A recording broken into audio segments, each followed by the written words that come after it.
Assalamualaikum warahmatullahi wabarakatuh.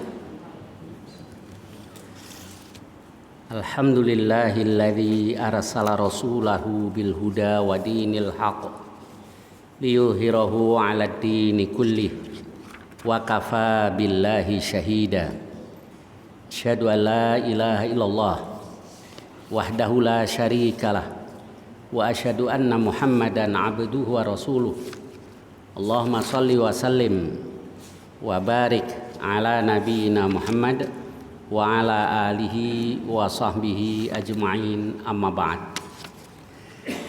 Kita lanjutkan kajian kita. Ingat, saya masih lupa, saya nggak catat. Masih dalam bab ta'un ya Pak Ahmad. Bab ta'un, benar?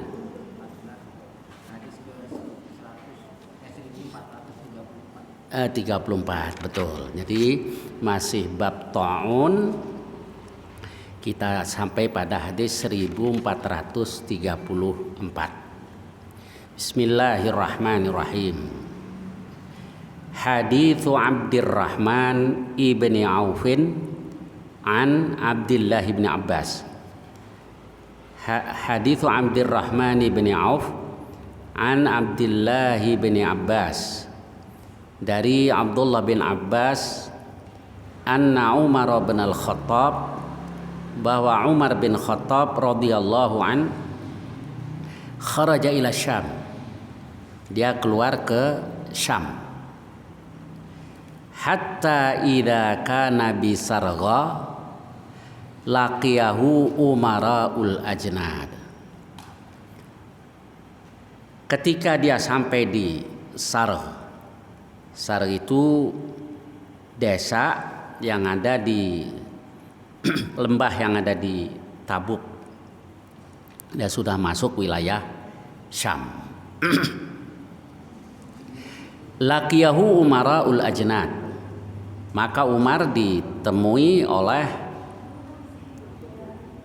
panglima dari pasukan, yaitu Abu Ubaidah ibnul Jarrah wa ashabuh, dan beberapa sahabatnya. Fa akhbaruhu, lalu mereka memberitahu Umar, annal waba'a qad waqa'a bi ardi Syam, bahwa wabah terjadi di negeri Syam.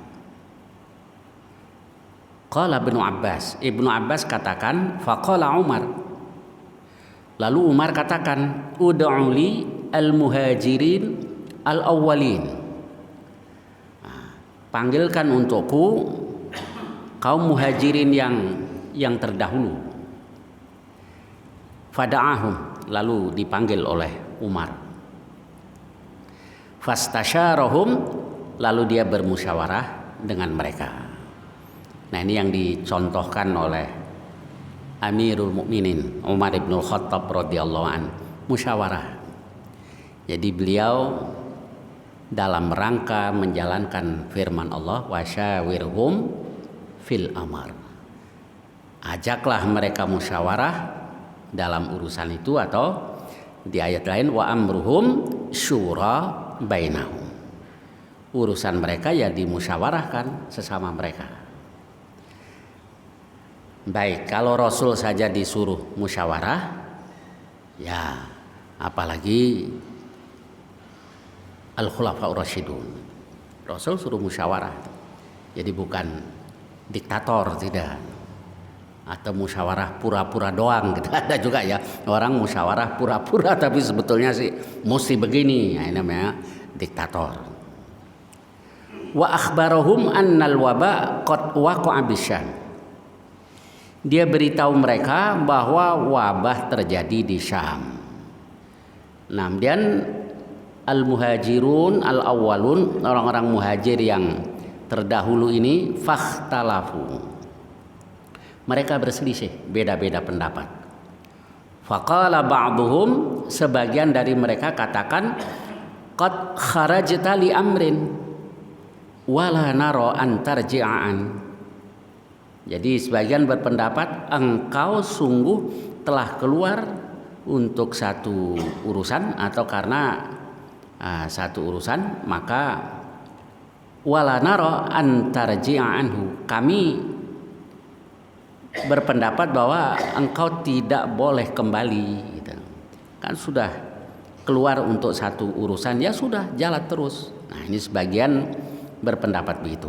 Wa qala ba'duhum, dan sebagian dari mereka katakan ma'aka baqiyatun nas wa ashabu Rasulillah sallallahu alaihi wasallam wala nara an tuqdimahum ala hadzal waba. Sebagian berpendapat, wahai Amirul Mukminin, ini yang bersama denganmu adalah baqiyatun nas, sisa-sisa dari manusia, wa ashabu Rasulillah, jadi sisa-sisa manusia dan para sahabat Rasulullah sallallahu alaihi wasallam. Wala nara an tuqdimahum ala hadzal waba. Kami berpendapat bahwa jangan engkau datangkan mereka ke wabah tadi, ke daerah yang kena wabah tadi. Faqal, lalu Umar katakan irtafi'u anni, sudah, tinggalkan aku. Tsumma qal, kemudian Umar katakan ud'u li al-ansar, panggilkan untukku kaum Ansar. Fada'autuhum, kata Ibnu Abbas, aku panggil mereka. Fastasyarahum, lalu Umar bermusyawarah dengan mereka. Fasalaku sabilal muhajirin, lalu mereka menempuh jalan kaum muhajirin, yakni kaum Ansor. Sama, ada dua pendapat tadi, sebagian suruh berangkat aja terus, yang satu lagi katakan suruh kembali. Wakhtalafu kakhtilafihim, kaum Ansor ini berselisih pendapat sebagaimana kaum muhajirin yang terdahulu itu berbeda pendapat. Faqal, Umar katakan irtafi'u anni, ya sudah, tinggalkan aku. Tsumma qal, kemudian dia katakan ud'u li man kana hahuna min masyakhati Quraisyin min muhajiratil fathi. Ya, panggilkan untukku yang ada di sini sesepuh Quraisy yang berhijrah sesudah Fathu Makkah, yang berhijrah ke Madinah pada tahun Fathu Makkah. Kalau setelah Fathu Makkah tuh nggak ada hijrah lagi ke Madinah. Jadi di tahun itu sebelum menjelang Fathu Makkah lah. Sebab kalau sudah Fathu Makkah itu la hijrata ba'dal fathi. Nggak ada hijrah ke Madinah sesudah Fathu Makkah. Walakin jihadun wa niyah. Yang ada adalah jihad dan niat untuk berjihad. Wa idastungfirtum fangfiru, kalau kamu dituntut untuk berangkat, ya berangkatlah. Siapa yang menuntut? Nggak disebut, kalimatnya pasif. Maka sebagian ulama katakan, ya kalau Amir menyuruh kamu berangkat, Amirul Mukminin, ya berangkatlah. Yang kedua, kalau kondisi menuntut untuk berangkat, berangkatlah. Baik, kemudian setelah itu fada'autuhum falam yakhtalif minhum alaihi rajulan. Fada'autuhum, aku panggil mereka, kemudian tidak ada yang berselisih tentang hal itu. Faqalu, mereka berpendapat nara antara ji'an bin nas, kami berpendapat engkau bawa pulang manusia. Wala tuqdimahum ala hadzal waba, jangan kau datangkan mereka ke wabah itu. Fana ada Umar bin Nas, setelah itu Umar berseru, inni musabbihun ala dhahrin fa asbihu alaih. Inni musabbihun ala dhahrin, saya di pagi hari berangkat di atas kendaraan ini, yakni mau ke Syam. Fa asbihu alaih, maka berangkatlah, siap-siap untuk kembali lagi besok pagi. Kemudian qala Abu Ubaidah ibnul Jarrah, Abu Ubaidah ibnul Jarrah katakan afiraran min qadarillah. Jadi ketika Umar mau mengajak mereka kembali ke Mekah, ke Madinah, kata panglima dari pasukan tadi, mau lari dari takdir Allah. Bukan bahasanya ini ya, bahasanya kayak mengingatkan tapi keras. Afiraran min qadarillah, faqala Umar. Lalu Umar katakan, lau ghairuka qalaha ya Aba Ubaidah, Andai saja selain kamu yang mengatakan hal itu wahai Abu Ubaidah, coba yang lain yang ngomong. Tapi karena engkau yang ngomong, Umar nggak apa-apakan Abu Ubaidah. Lalu apa jawab Umar? Naam, ya. Nafirru min qadarillah ila qadarillah. Kita lari dari takdir Allah menuju takdir Allah. Lari dari takdir Allah menuju takdir Allah. Ya kalau takdir ya apa yang ditentukan Allah nggak ada yang bisa ngerubah. Tapi upaya itu diperintahkan oleh Allah. Nggak ada gunanya lari dari takdir. La yang hadarun min qadar misalnya. Tidak ada manfaatnya lari dari takdir di hadis lain gitu. Tetapi walakinna doa itu yang fa'u mimma nazala wa mimma lam yanzil, bermanfaat untuk hal yang sudah terjadi dan yang belum terjadi. Baik, kemudian faqala Umar lalu ara'aita law kana laka ibilun habatat wadiyan lahu udwatan. Bagaimana pendapatmu? Kata Umar, law kana laka ibil, andai saja engkau memiliki beberapa onta, memiliki onta-onta habatat wadian, turun di satu lembah. Lahu udwatan, lembah itu punya dua sisi, ihdahuma khasibah, yang sebelah nih subur, wal ukhra jadbah, yang sebelah lagi tandus, gersang. Alaysa in ra'aital khasbah ra'aitaha biqadarillah. Bukankah kalau engkau gembalakan onta-ontamu di tempat yang subur itu, berarti engkau menggembalakannya dengan takdir Allah?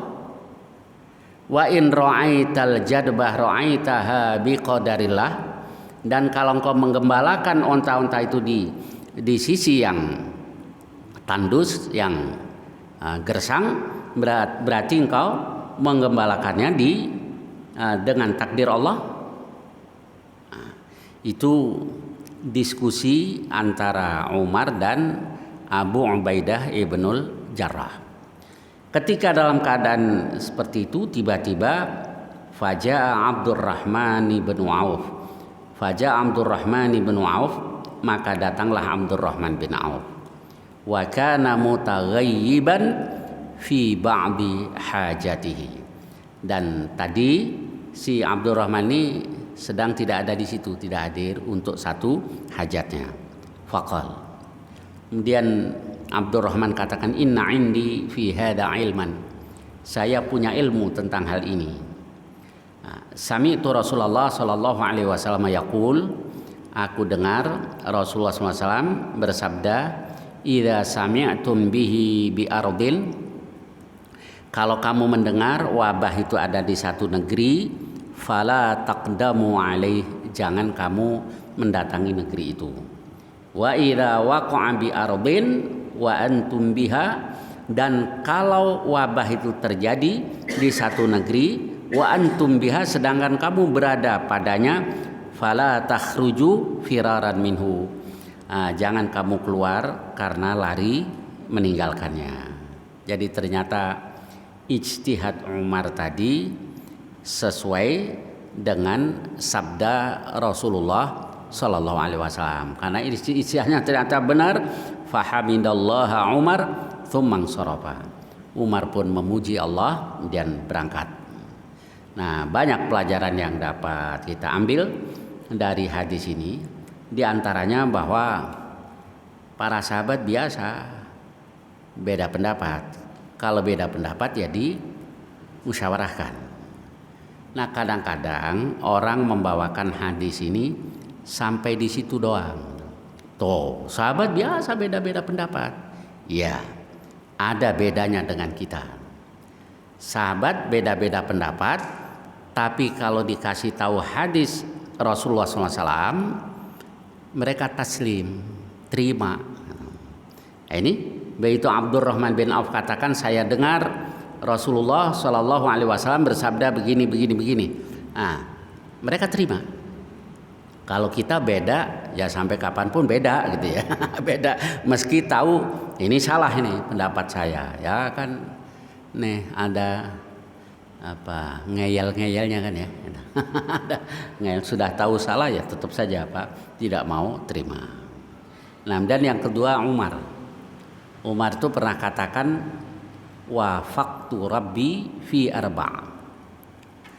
Aku ini bersesuaian dengan Tuhanku dalam 4 hal. Nah, di antaranya ketika dia sedang tawaf, dia lihat makam Ibrahim.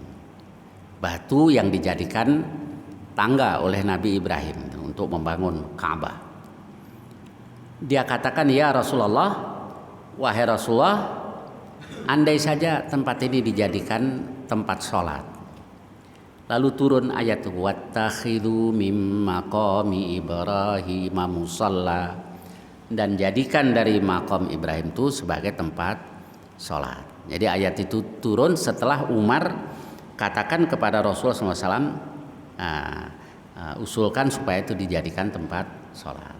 Dan selanjutnya orang kalau habis tawaf ya disuruh disyariatkan sholat 2 rakaat di belakang makam Ibrahim. Dan banyak lagi yang masih ada 3 lagi yang Umar bersesuaian dengan Allah, kayak memperlakukan usara Badrin, tawanan-tawanan Badar. Ternyata yang dibenarkan Allah, tapi setelah dilaksanakan itu adalah pendapat Umar ibnul Khattab radhiyallahu anhu.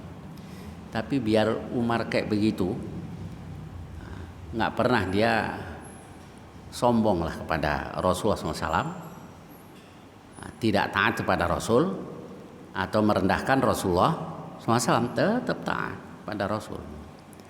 Bahkan dalam Sulhul Hudaybiyah, karena Umar berdebat dengan Rasulullah SAW, dia menyesal.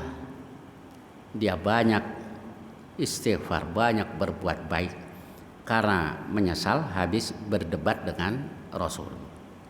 Ya, Rasul juga tidak marah, karena bukan hanya Umar, para sahabat yang kecewa banyak. Kecewa orang datang dengan umat Islam sebanyak 1.400 orang kalau nggak salah. Lupa saya apa ya. Nah, kemudian menurut perkiraan mereka, kalau di saat itu masuk ke Mekah nggak ada perlawanan yang berarti. 1.400 atau 14.000 saya lupa. Baik, kemudian ketika dihadang oleh orang-orang Quraisy, disuruh kembali lagi, Rasul terima ajakan itu. Maka perjanjian itu dinamakan perjanjian Hudaybiyah karena terjadi di Hudaybiyah. Nah, Umar kecewa, berdebat sampai katakan, "Alasta rasulan, bukankah engkau Rasul?" "Ya, bala, ya saya Rasul." Begitu ya, nyesel ini Umar ya. Padahal Umar tuh pernah lihat Jibril. Siapa kita yang pernah lihat Jibril? Nggak ada kan? Yang ada ngaku-ngaku aja. Nih gue dibisikin nih, nggak usah bisikin. Kalau Umar ngeliat, Umar dan beberapa sahabat ngeliat, ternyata lagi duduk-duduk sama Rasul. Idh tola'a alaina, tiba-tiba muncul di tengah-tengah kami rajulun, seorang lelaki, syadidu bayadith thiyab, yang pakaiannya sangat putih, syadidu sawadi sya'ar, yang rambutnya sangat hitam, la yura minhu atharus safar, tidak seorang pun di antara kami tidak terlihat padanya bekas perjalanan, dan tidak seorang pun di antara kami yang mengenalinya. Nah, itu ngelihat Umar dan beberapa sahabat duduk di depan Nabi sampai tanya jawab dengan Rasulullah SAW. Tapi nggak ada ya sahabat yang ngaku jadi Nabi, itu nggak ada ya. Nah, padahal ngelihat Jibril, dengar omongan Jibril, dan lihat Jibril diskusi dengan Rasulullah Sallallahu Alaihi Wasallam. Kalau sekarang nggak lihat apa-apa, ya Allah, ngakunya macam-macam ya, macam-macam. Ada yang bisa memadamkan api neraka, ya Allah, ini mah kebangetan nih kayak begini nih. Jadi beginilah, ini saya karena banyak yang terjadi sekarang. Udah, kita jangan nasab yang dibahas, amal kita aja deh. Kalau dakwah ya ajak aja ke jalan yang benar. Akhirnya sama-sama membanggakan nasab kan. yang satu. Keturunan nih yang satu. Nih mau dakwah apa mau bangga-banggaan nasab nih. Yang tolong kita amal kita, bukan nasab kita. Dakwah ya ajak manusia ke jalan Allah. Bukan Allah. Nih sudah outside nih yang kayak begini nih. Mau dakwah atau mau ngapain ini? Nah, baik saya lanjutkan. Nah, ini diantara pelajaran yang dapat kita ambil dari hadis ini. Ya, Umar banyak kelebihannya. Rasul katakan kalau Umar itu lewat satu lorong, setan lewat lorong yang lain. Karena Umar tegas, setan pun takut. Baik. Nah, kalau kita pergi kemana-mana, setan ngikut karena kita demen juga sih sama setan. Apalagi setan yang halus-halus gitu ya, yang kelihatannya kayak ketaatan, nggak taunya mengikuti syaitan, mengikuti nafsu. Nah kayak begini, pantas setan demen sama kita ya, mana aja diikutin terus sama setan. Kitanya seneng juga sih sama setan. Baik, kemudian kaitannya dengan bab yang kita pelajari, berarti kalau ada satu daerah yang terkena wabah, Rasul larang yang di luar masuk ke dalam. Yang di dalam sudah terjebak di dalam dilarang juga keluar. Nah, itulah yang ketika Nabi katakan bahwa ta'un itu azab yang Allah kirim buat siapa saja yang Allah kehendaki, tapi rahmat buat orang-orang mukmin. Kemudian Aisyah sampai bertanya, bagaimana ini jeluntrungannya ini? Azab Allah kirim tapi kok rahmat buat yang mukmin. Lalu Nabi katakan, ya sebab kalau orang berada di satu daerah yang terkena wabah, lalu dia tidak keluar, sabiron muhtasiban, dia sabar, dia mengharap pahala dari Allah, ya'lamu annahu la yusibuhu, dia sadar, dia tahu bahwa tidak akan timpa dirinya illa ma qad katabahullahu lahu, melainkan apa yang telah ditetapkan oleh Allah untuknya, lalu dia mati, maka dia dapat pahala seperti orang yang syahid. Baik, jadi dalam Islam tuh asal taat aja enak ya. Dalam keadaan seperti itu orang melihatnya kan, ya Allah kesian, syahid. Bela harta saja terbunuh, syahid. Itu yang man qutila duna malihi fahuwa syahid. Terbunuh karena bela hartanya, syahid. Ada orang bertanya, Rasulullah, kalau ada orang datang merampas harta saya, la tu'atih, jangan kau berikan. Kalau dia menyerang aku, lalu dia membunuh saya, fa anta syahid, engkau syahid. Nah, kalau dia yang terbunuh, huwa finnar, dia di neraka. Jadi bela harta itu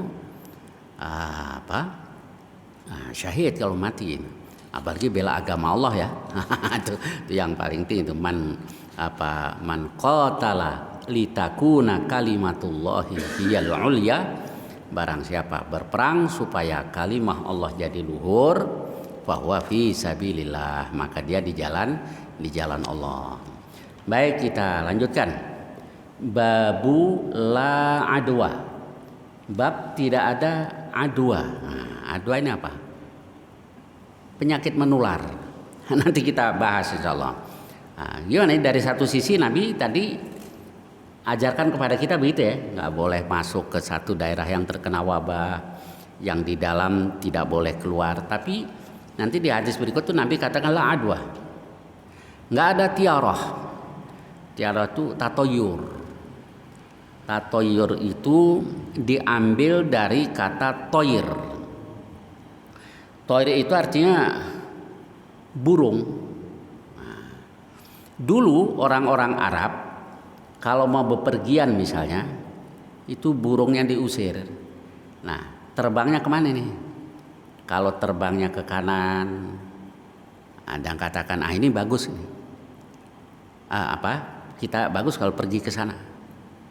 Nah, tapi kalau terbangnya ke sana, kita ke sana. Lalu ada juga yang percaya sebaliknya. Kalau ke kanan berarti kita mesti ke kiri. Kalau ke kiri mesti ke kanan.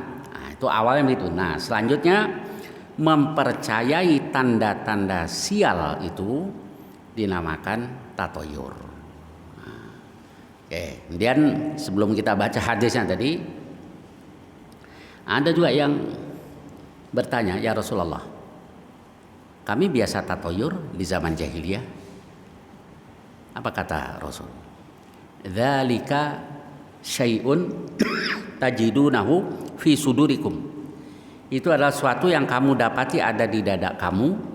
Fala yasuddannakum. Jangan menghalangi kamu. Apa maksudnya? Nah, kita udah belajar nih, udah ngaji. Tapi karena dari dulu belum kenal yang begini-begini, kadang-kadang kan masih terbersit juga kan di hati ya. Takut ini tuh. Gimana? Kalau kayak begini. Nggak apa-apa, asal jangan diikuti aja. Fala yasuddannakum, jangan dia menghalangi kamu, nggak jadi pergi karena takut ada tanda sial tadi. Nah, jadi Nabi larang kita untuk menuruti hal itu.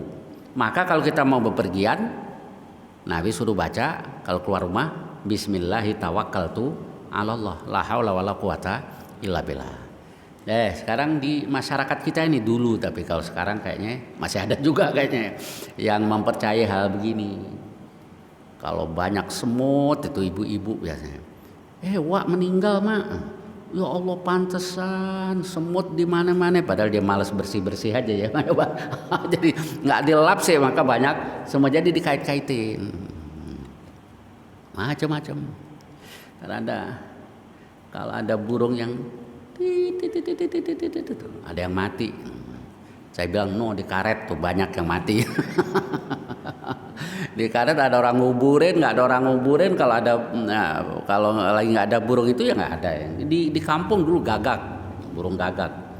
Nah di kebun ibu saya, kan orang kampung yang dulu luas kan kebunnya, kebun kelapa. Tiap hari itu ada orang mati, dia bunyi, nggak ada yang mati ya bunyi, emang bunyinya begitu. Jadi kadang-kadang ini masih ikut aja ya, karena dulu cerita-cerita yang tahayul-tahayul tadi. Jadi saya lagi tatoyur, tiaroh tuh. Walahamah. Hamah itu apa ya? Burung hantu ya, celepuk, burung celepuk. Nah, ada yang orang Arab dulu di zaman jahiliyah ada yang beranggapan itu rohnya orang mati. Dan seterusnya lah. Kemudian Nabi SAW ajarkan kepada kita supaya hal-hal seperti ini tidak dipercayai. Dan wala safra. Apa ini? Sofar. Sofar itu jadi mereka beranggapan di dalam perut ini ada makhluk hidup, binatang. Kalau kita telat makan, dia yang marah yang ada di dalamnya. Dia akan bergejolak. Ini tahayul orang Arab dulu. Orang kita dulu juga ada yang begitu ya. Yang masih kecanduan kopi merokok. Bukannya gue yang pengen ngopi, pengen ngerokok. Nih jengkriknya di sini nih. Ya cuman bercanda. Kalau masyarakat kita bercanda. Ini dulu dipercayai gitu. Nah, ada binatang di sini yang karena lapar karena nggak dikasih makan. Wala nau itu peredaran bintang. Jadi dulu kalau ada hujan, ini mutir nabi nau ikada wakada, kita dikasih hujan karena bintang ini, bintang itu, dan seterusnya. Ini dilarang oleh Rasulullah SAW. Lalu wala yuridu mumridun ala musihin, dan yang memiliki onta-onta yang sakit jangan dibawa ke tempat orang-orang yang memiliki onta-onta yang sehat. Tuh katanya nggak ada adwa, nggak ada penyakit menular, tapi Nabi larang orang punya onta-onta yang sakit dibawa ke onta-onta yang sehat. Nah ini kita lihat dulu hadisnya lah. Haditsu Abi Hurairah radhiyallahu anhu. Qala Inna Rasulullah SAW qala, sesungguhnya Rasul bersabda, la adwa wala sofar wala hama. Tidak ada adwa, penyakit menular, enggak ada sofar tadi yang ada di perut yang wala hama, tidak ada juga hama, maksudnya mempercayai burung hantu begini begitu tadi. Dan faqala a'rabi, lalu ada orang Arab Badui katakan, ya Rasulullah, fama balu ibili takunu fir ramli. Lalu bagaimana dengan onta-onta saya ya Rasul? Dia di padang pasir. Ka'annaha awwiba, seolah dia kijang-kijang betina yang lincah-lincah itu. Sehat-sehat nih onta saya. Fayatil ba'ir al-ajrab. Nah, datanglah onta yang sakit tadi. Fayadkhulu bainaha fayujribuha. Dia sakit lalu membuat dia masuk ke onta-onta saya lalu membuat mereka ikut sakit. Nah, salah satu jenis penyakit ini, penyakit onta nih, Pak. Nah, faqal, lalu Nabi katakan faman a'da al-awwal. Yang pertama kali menularkan itu siapa? Kan onta ini ketularan dari ini, dari ini. Yang pertama dari mana? Dari Allah kan, itu maksudnya. Nah, baik. Nah, di hadis ini kan dari Abi Hurairah. Hadis yang kedua dari Abi Hurairah juga, yaitu hadis Abi Hurairah radhiyallahu anhu qala Nabi SAW la yuridnal mumridu ala musih. Orang yang memiliki onta yang sakit jangan mendatangkannya kepada onta-onta yang sehat. Nah, ini begini. Nah, jadi dua-duanya berasal dari Abi Hurairah. Yang la adwa juga dari Abi Hurairah. Yang la yurid mumridun ala musihin, la yuridu mumridun ala musihin itu juga dari Abi Hurairah. Kemudian ada antara para ulama ini ada beda-beda pendapat, tapi yang kebanyakan ulama katakan di jamak saja antara kedua hadis tadi. Nah, itu metode yang biasa ditempuh oleh para ulama. Kalau ada dua dalil yang sepintas tampak bertentangan, yang mereka lakukan adalah menjamak, memadukan. Ini disebut thariqatul jam'i. Kalau itu mentok nggak bisa, baru thariqatut tarjih. Nah, metode tarjih yakni memilih yang lebih kuat. Nah, kemudian di riwayat yang lain itu mereka pun bertanya ke Abu Hurairah, inna sami'naka tuhadithu.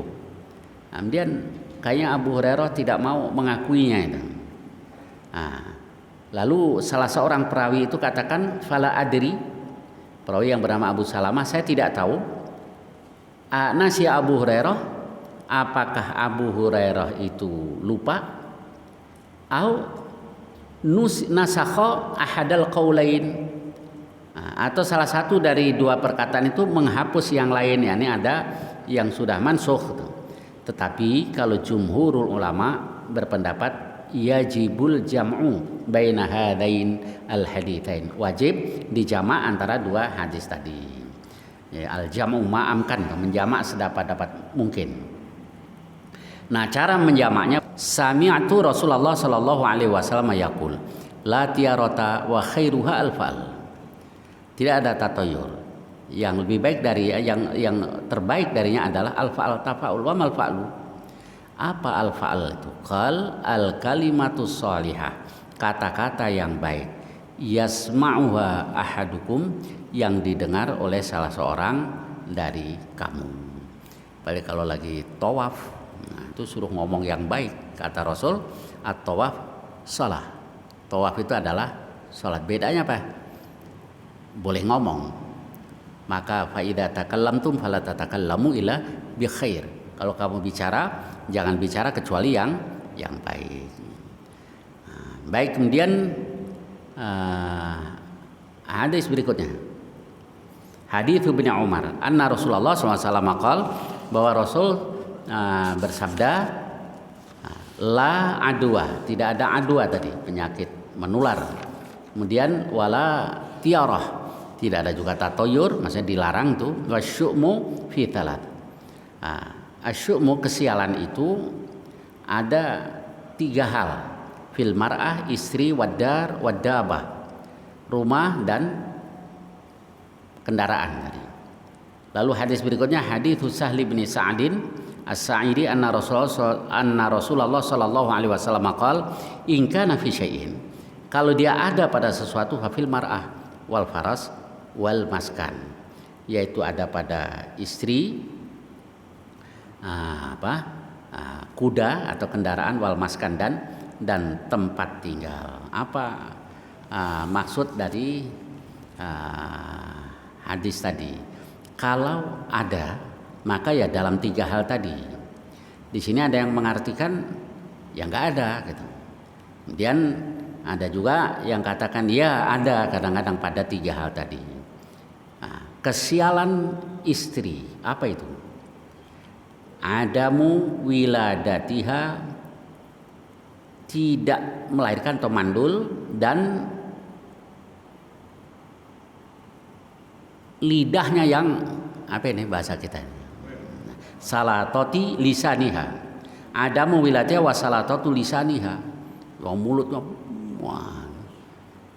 nggak bisa bergerak. Kalau punya istri yang mulutnya nggak bisa diam, ya kalau perempuan tuh lebih banyak bicara, iyalah dibanding dengan perempuan. Cuma kalau setiap bicara, dari mana lo? Lama-lama kan nggak kuat juga ya kita sebagai lelaki nggak banyak bicara, tapi kalau udah mengkelap, lagi pusing, nggak punya duit, lagi digentak-gentak tangannya nanti yang nah itu kan kesialan. Jadi ada muwiladatiha wassalatatu lisaniha dan seterusnya. Kalau kendaraan ya udah mahal gitu, nggak bisa dijinakkan lagi, liar. Kemudian pembantu, di satu hadis lagi pembantu, ya kalau akhlaknya buruk, tidak melaksanakan dengan baik yang diperintahkan kepadanya. Jadi ini contoh kesialan tadi kalau memang ada, kata Rasulullah, maka atau rumah. Lalu apa yang dimaksud rumah sial tadi? Enggak seperti Hong Shui, Feng Shui, enggak. Rasional aja, kita diperintahkan gunakan akal gitu. Kayak misalnya nih ventilasinya kurang, ya rasional saja, berarti udara segar nggak bisa masuk, ya nggak bagus gitu. Jadi nggak usah tusuk sate, ya bener, kalau tusuk sate ntar ada orang kebut-kebutan bisa nabrak rumah kita gitu aja. Jadi yang rasional saja, kita diperintahkan untuk gunakan akal, jangan kayak orang musyrik. Kalau orang musyrik tuh disuruh mengikuti kitab Allah, disuruh gunakan akal, mereka katakan mengikuti leluhur aja. Bal nattabi'u ma alfaina alaihi aba'ana. Meski leluhurnya enggak berdasarkan akal. La ya'qiluna syai'aw wa la yahtadun. Baik, sampai dengan hadis ini, hadis 1440 insyaallah. Yang akan datang kita lanjutkan hadis-hadis berikutnya. Ada pertanyaan? Silahkan.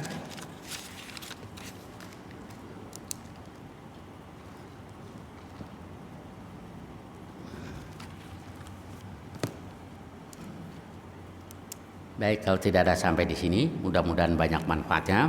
Wassallallahu ala nabiyyina Muhammad wa ala alihi washabbihi wasallam. Walhamdulillahirabbil alamin. Assalamualaikum warahmatullahi wabarakatuh.